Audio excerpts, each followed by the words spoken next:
Hey everybody, look who's back. It's my good friend Yummy2. If you may recall, I played him in the very first slow game that I played for you guys. This is the second tournament that I'm playing in, and it's the second time I'm playing him. And last time he played the Accelerated Dragon, I figured he wouldn't repeat it, but it looks like he's going to. So that's interesting. I just figured he wouldn't repeat the same opening. I did study it briefly. So hopefully I play this opening a little better than I did last time. It's an interesting game. I mean, if you remember, this kid's an FM. Strong, young, talented player, rated approximately 2,400 FIDE. He beat me last time, Rook versus Bishop. It was a big disaster. A long game, like 115 moves. So I'd like to do better this time around. Start the tournament off with on a good note. And we got some good players this time around that I'm going to play over the next few weeks, assuming I can set up the games. We got some GMs.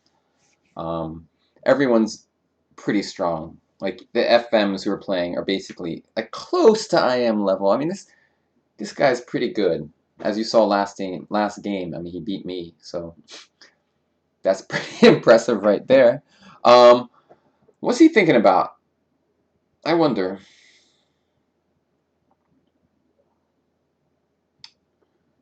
I don't know, but we're gonna chill while he thinks. What's going on here? This is not a move I've seen before. We're going to transpose into a line. Alright, it's a different variation of the Maroczy bind. I know a little bit about it. Now, bishop e3 can't be played so much because of knight to g4. Wait, he can't go knight g4 because I take his rook. Hold on here. Okay, bishop e3, bishop g7. Oh, it doesn't matter. I already took on d4 with the queen. Alright, I'm just going to play the safe. Hold on. Just making sure. Okay, I see. The thing is, I know some of these lines decently well. There's one line I know pretty well. I would love if he played into it. I could go bishop e3 last move, because he can't move the knight on f6. I'm gonna go bishop e3 now, and the line goes castles queen d2. If you watch all my Bliss games, you've seen me play this quite a bit. Alright, let's do it. I shouldn't be playing this fast in 25-10. But you know what? This is the line, so whatever. Let me see when this game's going up on the internet. I guess the 4th of June is today, huh? Just putting that down in my notes. Queen to d2. I mean, there's two lines here. Bishop e6 and a5. Okay, he's playing the a5 line. I mean, this is actually like the more popular one these days. I'm going to go f3, and after a4, rook c1, queen a5, rook c2. Something that Judith Polgar did. I just copy off her. It's nothing too amazing for white. But it's decent. It's a decent line. The idea is to keep my king on e4, I'm sorry, on e1 for just a little bit. And so that when the queen comes to a5, if I have my king on e1, sometimes we trade queens, and it can be useful in the middle of the board. So he didn't go queen a5. I said she because I was thinking about Judith Polgar. What's the deal here? Sometimes c5 can be an interesting move. Maybe now it's interesting.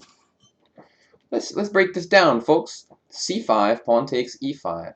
If knight e8, rook d1, I believe that wins material. c5, pawn takes e5, knight h5, g4 looks pretty strong. I mean, I know generally in these positions, bishop d7 is a little dangerous. I mean, it'd be nice if I was castled instead, but what the heck? c5, pawn takes e5.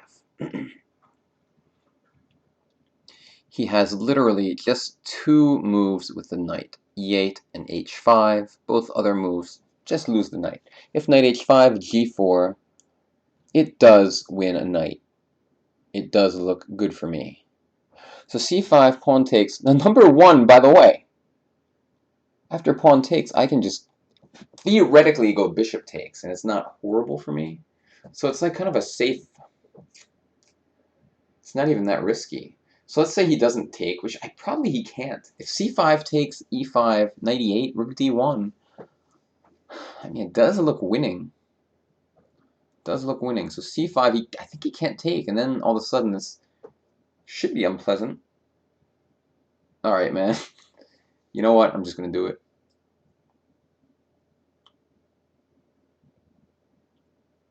Only live once.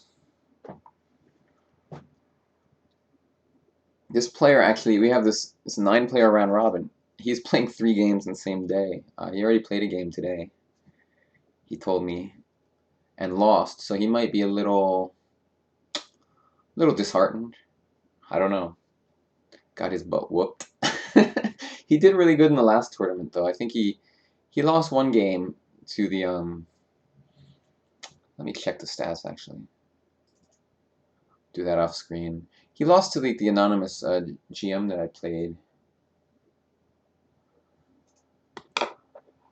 I'm just checking off screen some stats here for you guys. I'm pretty sure he just didn't see this move. He was just playing a little lazily here. So last tournament he beat me, of course. He beat Dimitri Schneider, drew with Jeffrey Zhang, and beat the guy I played at the end, Teddy Coleman. So he got 3.5 out of 5. He didn't play all his games, which is normal. I was the only one in this group to actually play all 8 games, because I'm doing it for you guys, you know. But he played really well.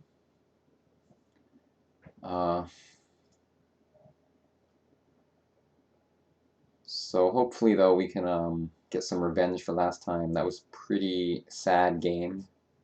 Would have been nice to draw.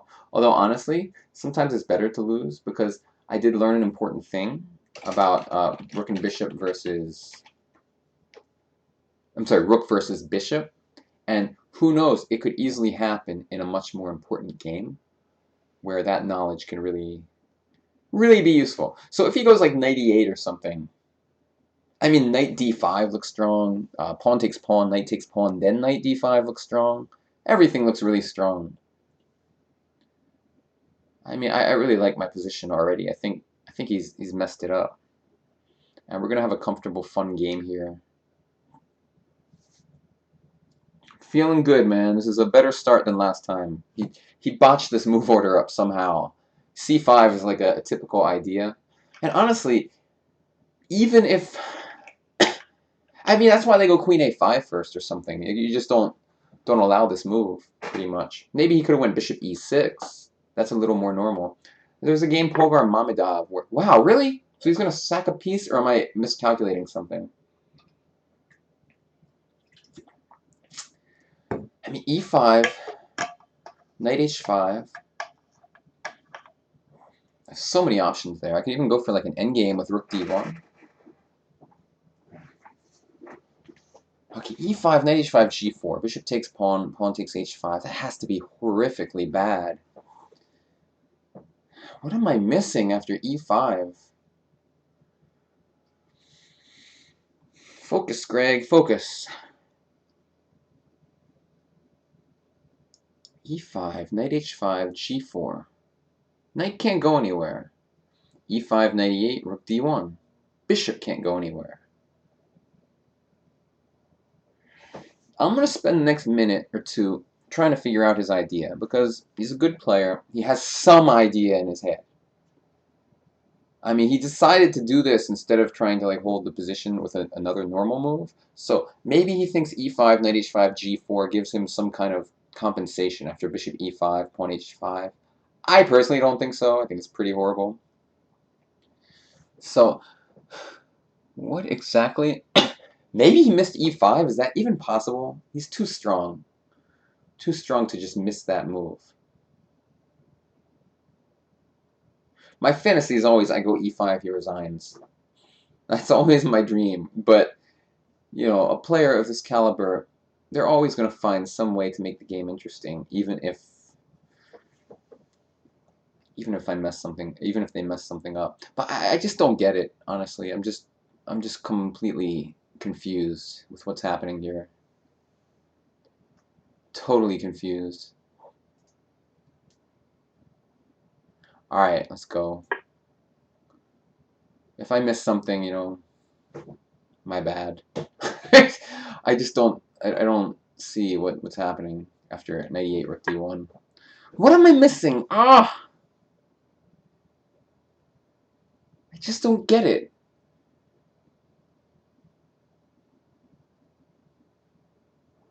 Don't get it. I'm staring at the board. All right, let's keep staring. Rook d1. Greg, focus. What the heck? What's going on? Okay, I'm starting to see an idea. I mean, how good can it be, though? No, I'm looking at like rook d1, bishop e5, queen takes the bishop, queen takes rook takes a3. But okay, I mean, white must be just totally winning after. I mean, even bishop c1 there is like a bit passive, but what's he gonna do about it? Well, no, I'm just gonna go rook d1. I hope I'm just not hallucinating about something, and that's like my little fear that I'm just kind of missing something obvious, because this is like pretty straightforward what I'm doing here, and he's acting like no fear at all, like just whatever, man. And I'm like, really? Because this looks so, it just looks so winning. I feel like if I win this game, I should be up in our match, not just tied 1-1, because he took 115 moves to win, and I'm like winning already. No, Greg, stop those thoughts. Stop thinking you've won already. It's a big weakness of many people, especially me. I'm like already counting the win. Just resign though, man. You gotta play another game tonight. Do you really want to suffer? You want to suffer through this? Bishop c1's really annoying in that line. It's probably not necessary, honestly, but it is annoying in that variation I mentioned. With when he goes a3, I mean, it just totally locks down his counterplay, I think. Yeah, because otherwise bishop takes pawn, queen d7, rook d7, a3. Actually, you know, a little bit irritating. I still think I'm winning, like maybe after knight b1 or something like that. I firmly believe I have a very good position there, and I'm probably winning. But bishop c1 just kind of, I'm still up a piece, and he has nothing with that a3 pawn. It just doesn't quite have any effect on my position. So I think he's in trouble, man. But you know what? You don't get anything for thinking your opponent's in trouble. They don't hand out cookies to you. You don't get the win. So it's a completely useless thought to just think that you're going to win. But I have it all the time. It's just so hard to resist. Anyway, we are awaiting his next move. I look forward to it because I don't see any hope of achieving a decent position. I'm just winning a piece. Again, I don't know what more to say, but I'm just really surprised at the speed that he made these moves. They were not. He needed to be a lot more careful. Like after c5, I don't know what he should have done. I think I'm already better there, but he had to like be a little more careful. Maybe he just thought I was going to recapture on c5, and then see, here's the problem in chess. Like I'm going to go back on the board. So like when he takes, if he may think bishop c5 is better for me, and therefore it's my idea. And so like he may just stop looking for another idea because he already realizes that bishop c5 is good for me. So because of that, he may just be like, okay, that's what he's going to do, and then he's scared of it. But he doesn't know what else to do, so he ends up taking, and he doesn't see my better idea because of that. Like if I had nothing, if bishop takes c5 didn't work, for example, like it was defended by a pawn on b6, then guaranteed he sees e5. Like it's impossible to miss then. I don't know if he missed it. I don't know if he thought it was his best chance. I really don't. I don't know the thought process that went down there. He certainly it's obvious he's not happy. I mean, he's spending a lot of time. And this is really important to notice. Like, really strong player here, like really close to I am level, but anyone can mess up really early in a game.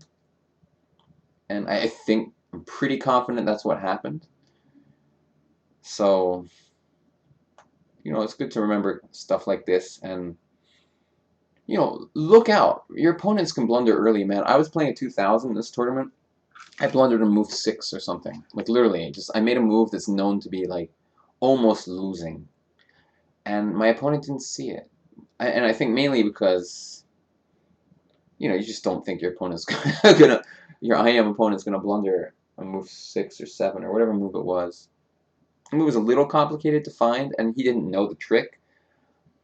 But still, it happens. Like, we mess up early in the game a lot. It's good to know a few little opening traps just in case. But opening traps in openings that are also solid, good openings. You know, I don't like playing openings just for the trap.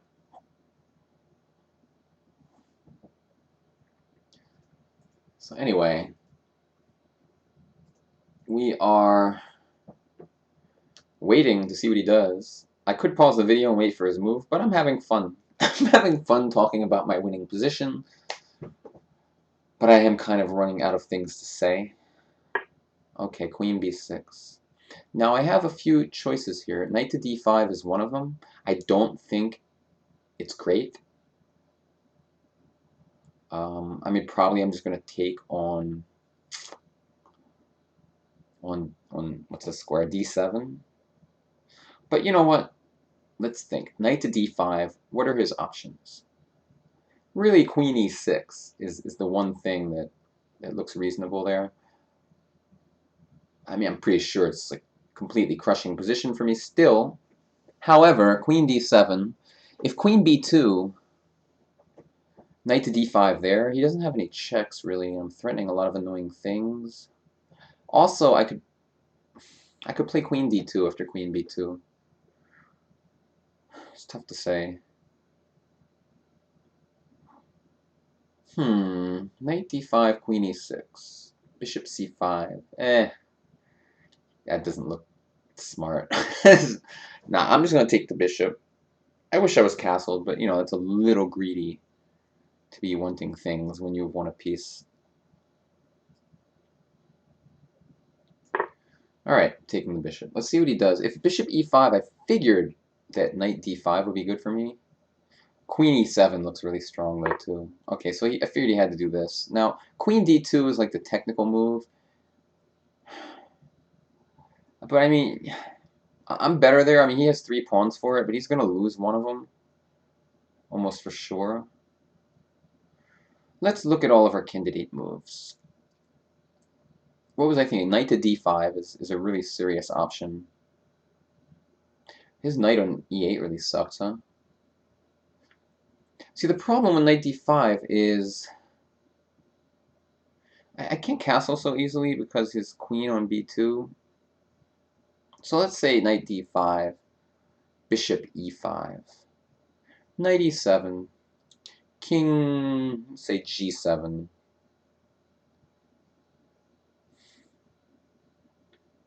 I mean, king f2, though, is like a nice place for the king.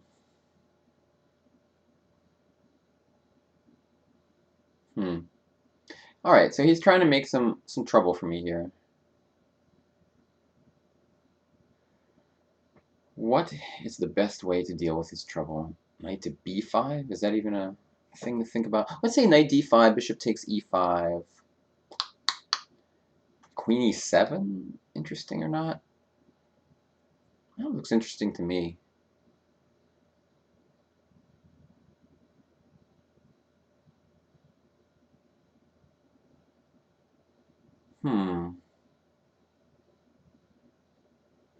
I mean, the problem he has is my king on f2 is pretty solid, but he can start taking on a2 and getting some past queenside pawns.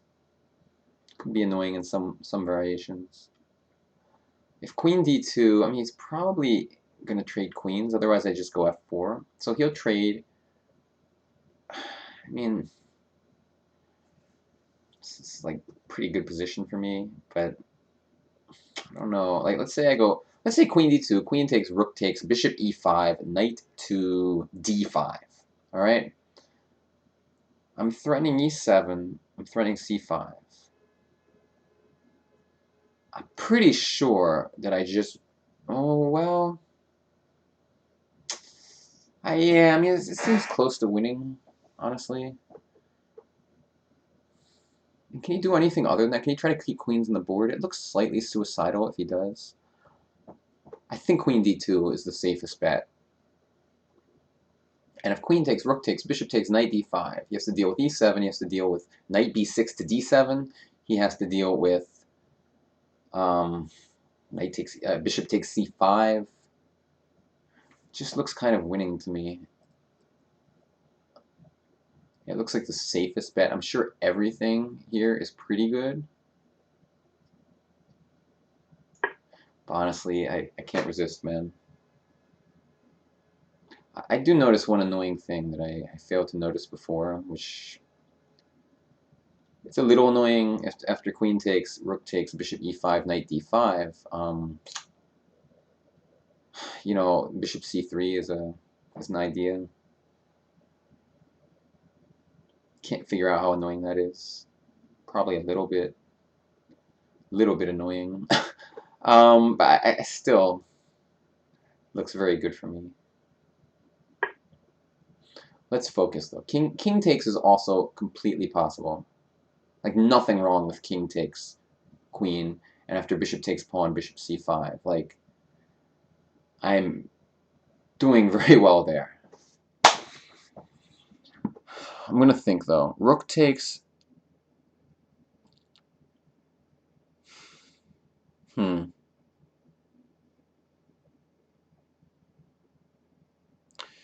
Let's check bishop takes just in case. Bishop takes, knight d5. It doesn't look right because I give up the attack on the e pawn.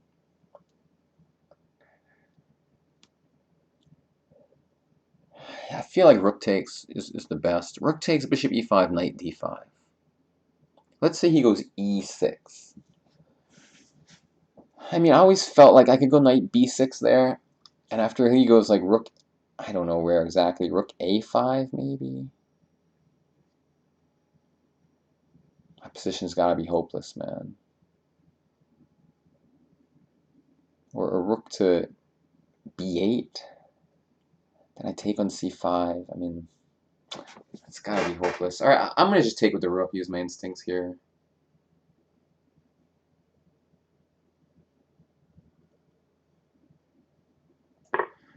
It's so difficult for me to believe that this is okay for him. Let me just double check. I'm just gonna do it. That was not a very good job of double checking, but my gut tells me this position is overwhelming.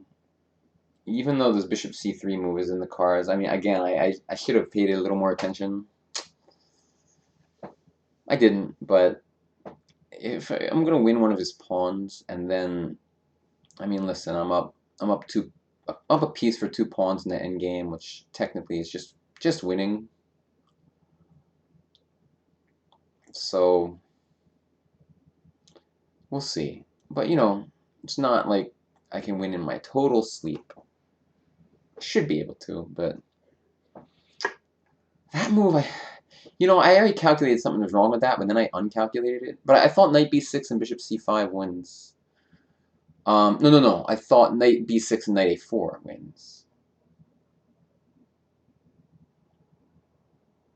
And then, like, I'm attacking all of his... Alright, I'm just going to take that. This is ridiculous. Me winning. Because I'm threatening knight d7. So he has to go to d8, and then I just take on a4. And then I take on c5, and game's over.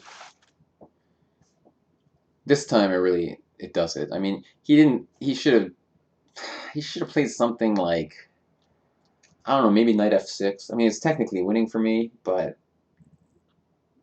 the game will go on a little more. This is just done.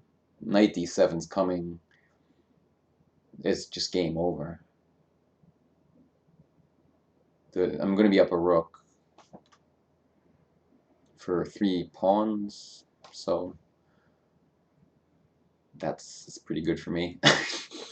We'll see what he comes up with. He might resign, might keep playing. It's hard to say. But again, I'm winning. If he goes rook d8, I win 2 pawns. So I'm going to be up a piece for a pawn. Like, I take on a4. I mean, he can't really defend c5. I guess he could. He could go rook d8, knight a4, rook c8. I mean, it's pretty disgusting, though. Like, probably, like, rook c2 wins the pawn right away. Or I can just castle, probably, and just go rook c1, rook b1, or something like that. I mean, it's just impossible to believe that he can survive that. Other possibility is knight back to b6. He goes rook c7 or something. And then, alright, I'm just going to do this. I guess he's going to go rook c8. I don't know what else he can do, so.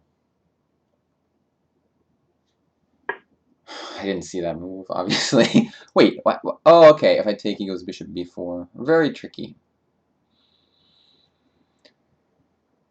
Maybe bishop c5? I don't know. Let's think.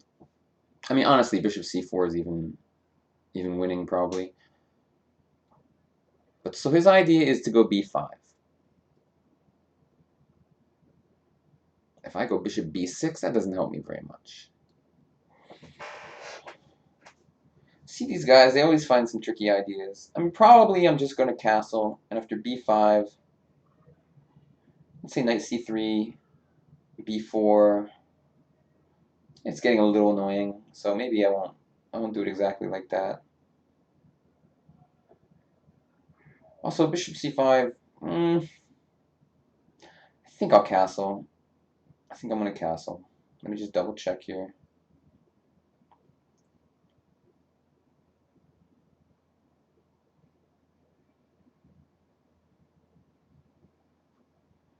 One moment. Bishop b6, he goes rook a8. That's annoying.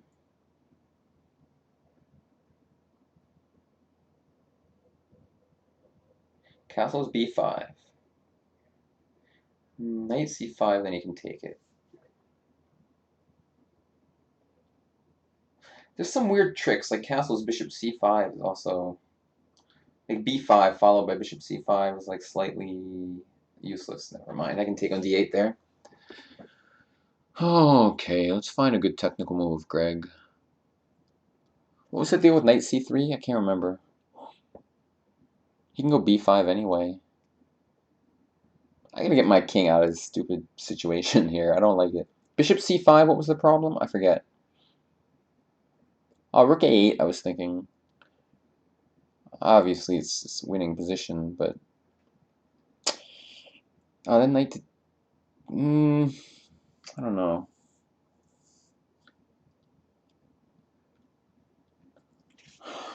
Rook to b2? I didn't even think about that, but it looks strong now that I look at it. Didn't even think about it, though. All right, let's take a look at this rook b2 move. Stops b5, gets my rook out of bishop b4, stops bishop b4 check. That's a lot of things that I like about that move. So it might get played. Yeah, it's really important. It's really interesting candidate moves and how easy it is to just overlook an idea completely. Like rook to b2. I mean, I didn't even think about it because I was so used to my rook being on this file. But now that I look at it, I'm very enamored with the idea. I'm just gonna look for cheapos, but I mean, he doesn't even have any like things to attack anymore. If rook a8, knight b6 with the ideas of knight d7 again. So I'm gonna do this, I guess. See what he comes up with. Man, oh man. I didn't want to let those pawns start pushing. I mean, I know it's still good for me, but it would have been slightly annoying. This kind of targets his weak queenside pawns. So I think it was a very good technical move.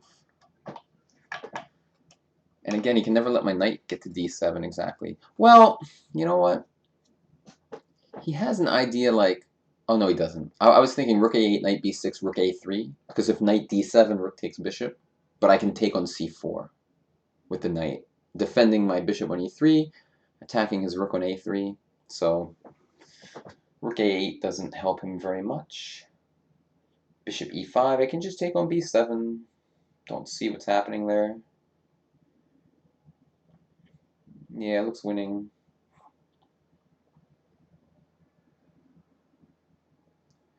Whew! I made a funny Facebook status update. I want to see how many people responded. 20 so far. That's exciting. I haven't read them yet. I'm waiting till after the game to see all of the... Sometimes people yell at me. I wonder if people will yell at me about this. This game is taking place a few months before you're seeing it, and it's basically the night of the Oscars, and I just think the Oscars are disgusting. Just a bunch of unbelievably filthy rich people in a room, patting each other on the back, wearing clothing that costs thousands and thousands and thousands of dollars. It's just stupid. It's just like a celebration of opulence and greed, not greed, but wealth and fame, and, you know, aren't we not supposed to be like that? Isn't that not the way the world is supposed to be? So it just kind of, the Oscars, man, disgusts me a little bit. Gotta be honest. And not just the Oscars, but the public's reaction to the Oscars. If you want to have that party, go ahead, have the party, but just for everyone to be obsessed with it, that's when there's something wrong. So I posted that on Facebook, and I have a lot of responses to that post. I'm curious what people will have to say. I'm just gonna click to see who's been responding. Interesting. Usual suspects.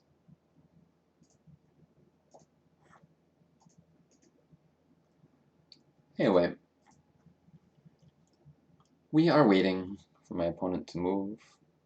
He didn't see this rook b2. He's like, wow, what a technical master this Greg Shahade is. He's probably not thinking that. He's probably thinking, I am such an idiot for blundering my piece. Anyway, feeling pretty good about life right now. I don't even know what to think about. I don't see any moves for him that make any sense. So that's why I'm talking about the Oscars right now. I've never watched the Oscars. Maybe when I was like 13, and then at some point I was like, what the hell is this nonsense? It's the most stupid thing ever. Alright, let's focus. I mean, I'm probably gonna take that pawn off. I can't imagine a world in which taking the pawn is not the correct move. So, I mean, rook a8, rook a7, so... Gracias. I'll take it.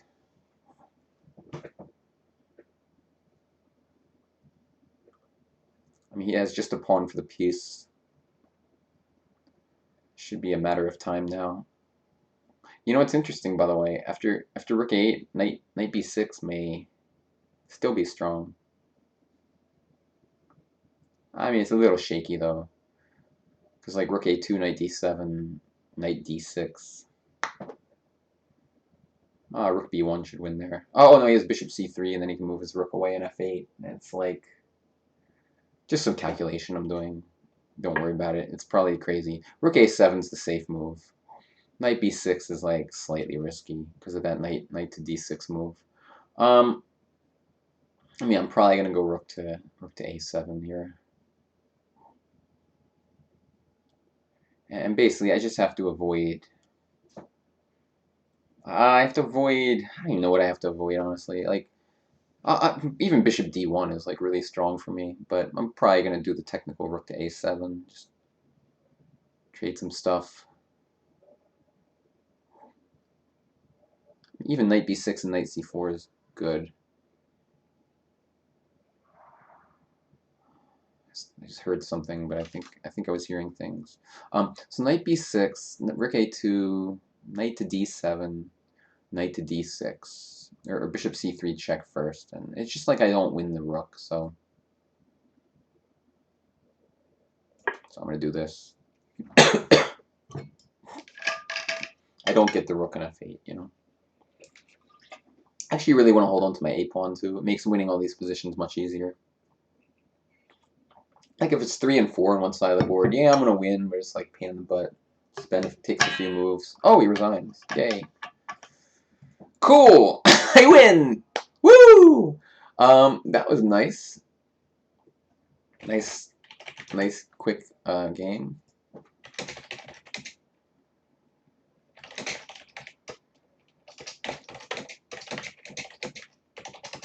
But yeah, I mean, I was just doing really well after that opening. He probably doesn't want to analyze it very much.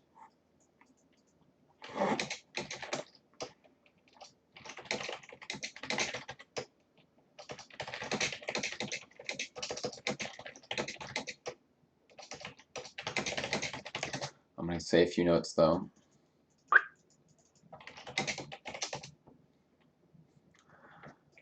But I am happy to get some revenge. It was definitely in at least better style than the game that I lost. He played well the game that he beat me, but my point is that I won it more cleanly than that. So I'm happy for that. What is there to really say? Well, let's look. I mean, in this position, Bishop d7 is just probably not good. Houdini says. It doesn't say c5, though. Interesting. Oh, no, I'd like c5 now. I think knight e8 is playing, and that's, like, already good news for me. But, yeah, I guess he just missed e5. It's tough. I mean, he played 2 games today, so...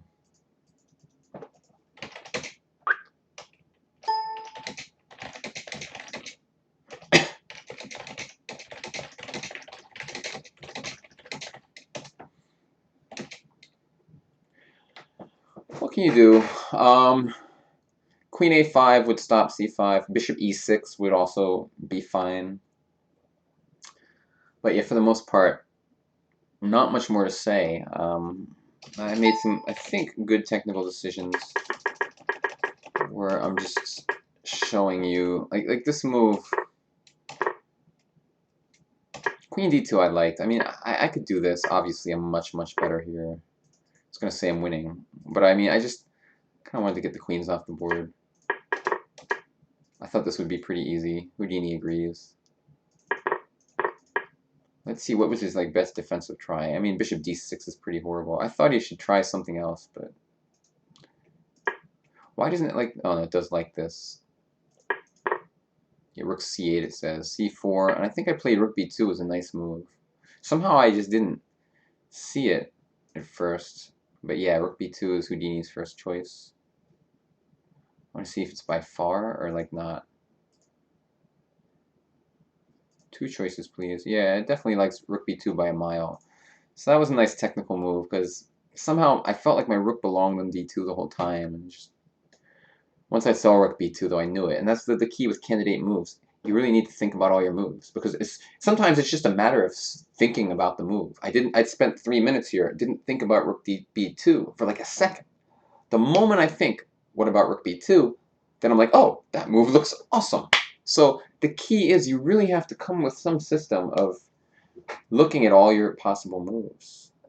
And you know, here it's pretty logical, because I mean, he's always threatening this bishop b4 thing, and he's threatening b5, so it stops both of those moves in one shot. And then, yeah, I mean, rook a8, like, okay. I mean, knight b6 is also good, I'm sure, but I just felt like this was more technical. It's funny, though, it's like, Houdini, for some reason, is like, not super excited, although, that's funny. Why is it not so excited? Rook a8 or something? Because I thought I could just go bishop d1 and I would just win eventually.